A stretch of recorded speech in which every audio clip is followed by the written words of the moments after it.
Hello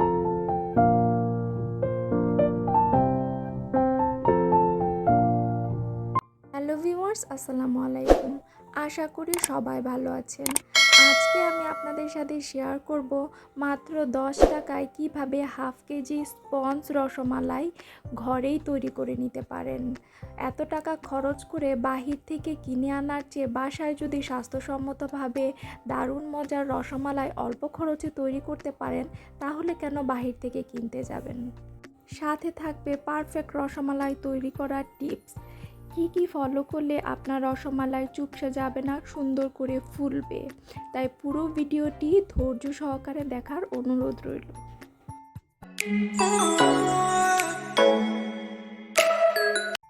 প্রথমে আমি এখানে ডানোর 10 টাকার একটা প্যাকেট নিয়েছি। এরকম প্যাকেট আমি 4টা কিনে এনেছি। তো এটা আমি কেটে নিব। কেটে এখানে 3টা প্যাকেটের যে গুঁড়ো দুধ, সেই গুঁড়ো দুধগুলোকে বের করে নেব।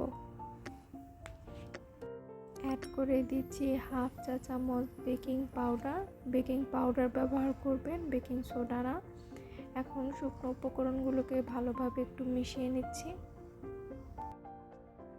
এই পর্যায়ে এসে এর মধ্যে দিয়ে দিব 2 চা চামচ ঘি। আপনারা এখানে ঘিয়ের পরিবর্তে তেলও ব্যবহার করতে পারেন, তবে ঘিটা দিলে স্বাদটা ভালো আসে। এখন সব কিছুকে হাত দিয়ে এভাবে ডলে ডলে খুব ভালো করে মিশিয়ে নেব। মেশানো হয়ে গেলে এটাকে একটা সাইডে রেখে দিয়ে একটা বাটিতে একটা ডিম ভেঙে নেব। এখন ডিমটাকে খুব ভালো করে ফেটে নেব। এখন ফাটানো ডিমটা অল্প অল্প করে দিয়ে খুব সুন্দর একটা ডো তৈরি করে নিতে হবে। একবারে বেশি ডিম দিতে যাবে না, অল্প অল্প করে দিয়ে তারপরে এটাকে সুন্দর মসৃণ একটা ডো তৈরি করে নিতে হবে। আমার কিন্তু একটা ডিম পুরোটুকুই লেগেছে। ডিমটা দিয়ে আমি এখন সব কিছুর সাথে খুব ভালো করে মাখিয়ে নিব। এটা দেখতে কিন্তু মনে হচ্ছে নরম, কিন্তু এটাকে আমি 10 মিনিট রেস্টে রেখে দিলে এটা সেট হয়ে যাবে। ফিরে আসলাম 10 মিনিট পর। আমি হাতে সামান্য ঘি মেখে নিয়েছি। আপনারা চাইলে এখানে হাতে তেলও মেখে নিতে পারেন। এখন আমি ছোট ছোট লেচি কেটে এগুলোকে রসমালাইয়ের সাইজে করে নেব। আপনারা চাইলে গোল শেপও করে নিতে পারেন। তো প্রথমে ছোট একটা লেচি নিতে হবে, নিয়ে এটাকে প্রথমে এভাবে হাতের তালুর মধ্যে রেখে এভাবে ঘোরাতে হবে। যখন এটা রাউন্ড শেপ হয়ে যাবে, তখন হাতের তালুর মাঝখানে নিয়ে রাউন্ড শেপ হয়ে গিয়েছে, তখন ঠিক এইভাবে 2 হাত দিয়ে এরকম রোল করলেই এটা এরকম লম্বা হয়ে যাবে। আর অবশ্যই মনে রাখতে হবে যে এটা যখন আমরা করব, এটা যেন অবশ্যই মসৃণ হয়। এটার গাটা যদি ফাটল থাকে তাহলে কিন্তু আপনার রসমালাইটা ভেঙে যাবে। তাই অবশ্যই মসৃণভাবে যেন এটা হয়, সেই দিকে লক্ষ্য রাখতে হবে। এইভাবে করে আমি সবগুলো রসমালাইয়ের শেপ করে নেব। তো আমার রসমালাইগুলো কিন্তু হয়ে গিয়েছে। দেখুন এটার গাগুলো কত মসৃণ হয়েছে, কোনো ধরনের ফাটল নেই কিন্তু। এখন আমি এটাকে পাতলা একটা কাপড় দিয়ে ঢেকে রাখবো যতক্ষণ না পর্যন্ত আমি দুধটা রেডি করি। আর যদি এটা এইভাবে রেখে দেন তাহলে কিন্তু উপরটা ড্রাই হয়ে যাবে, সেই ক্ষেত্রে এটা ফেটে যাবে। তাই অবশ্যই পাতলা একটা সুতি কাপড় দিয়ে এটাকে ঢেকে রাখবেন। আমি এখানে 1 লিটার পরিমাণ গরুর দুধ নিয়েছি। এখান থেকে আমি 1 কাপ তুলে রেখেছি। তুলে রেখে এখানে 1 কাপ পানি অ্যাড করে দিয়েছি।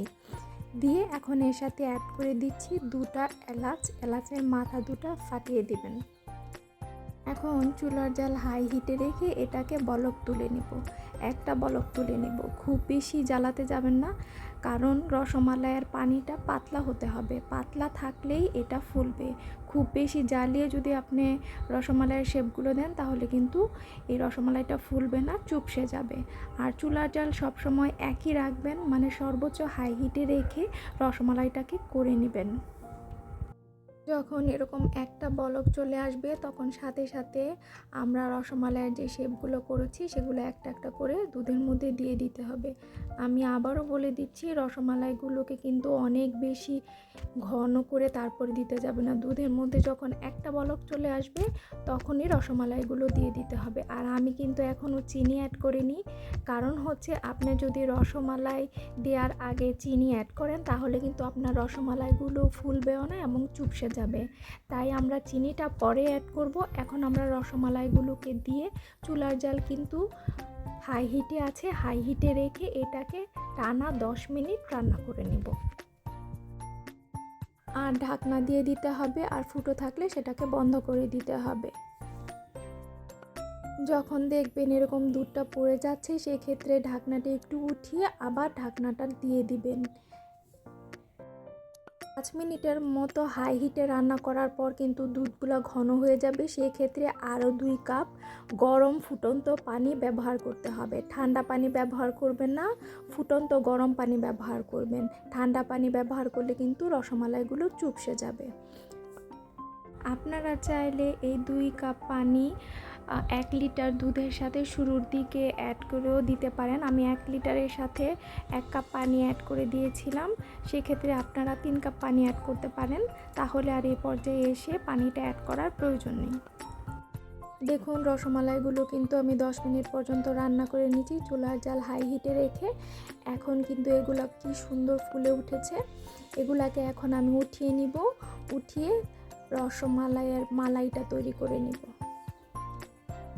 রসমালাইগুলো কিন্তু আমি দুধ থেকে উঠিয়ে নিচ্ছি। দেখুন, দেখেই মনে হচ্ছে যে কতটা স্পঞ্জি হয়েছে আর তুলতুলে হয়েছে। এখন আমি মালাইটা তৈরি করে নেব। 1 কাপ পরিমাণ দুধ আমি 1 লিটার দুধ থেকে তুলে রেখেছিলাম, সেই দুধের সাথে আমি হাফ কাপ চিনি অ্যাড করে এখানে দিয়ে দিচ্ছি। এখন একটা ঘন মালাই তৈরি করে নেব। বাসায় কনডেন্স মিল্ক থাকলে আপনারা কনডেন্স মিল্কও ব্যবহার করতে পারেন চিনির পরিবর্তে। মালাইটা আমার করা হয়ে গিয়েছে। এখন আমি গরম অবস্থায় এটা এর মধ্যে দিয়ে দিয়েছি। গরম অবস্থায় দিলে এটা চুষে নিতে পারবে মালাইটা রসটাকে, আর তাড়াতাড়ি এটা খুব বেশি স্পঞ্জি হয়ে যাবে। এটা ঠান্ডা করে নর্মাল ফ্রিজে আপনারা 2-3 ঘন্টা রেখে দিবেন। আমি আপনাদেরকে 1 ঘন্টা পর এটাকে সার্ভ করে দেখাচ্ছি যে 1 ঘন্টা পরই এটা কতটা স্পঞ্জি আর তুলতুলে হয়েছে। 1 ঘন্টা পর আমি আপনাদেরকে দেখাচ্ছি। দেখুন এটা কতটা তুলতুলে আর সফট হয়েছে। আশা করছি আজকের ভিডিওটি আপনাদের ভালো লেগেছে। আমার টিপসগুলো অনুসরণ করলে আপনিও বাসায় নরম তুলতুলে রসমালাই পারবেন। আর এটা খুবই স্বাস্থ্যসম্মত, যেহেতু ঘরোয়াভাবে করা হয়। যে কোনো সময় বাচ্চারা বায়না ধরলে যখন তখন করে দিতে পারবেন। রেসিপিটি ভালো লাগলে চ্যানেলটিকে সাবস্ক্রাইব করে পাশেই থাকবেন। ভিডিওটিতে লাইক দিবেন, কমেন্ট করবেন, শেয়ার করবেন। আজ এই পর্যন্তই। আল্লাহ হাফেজ।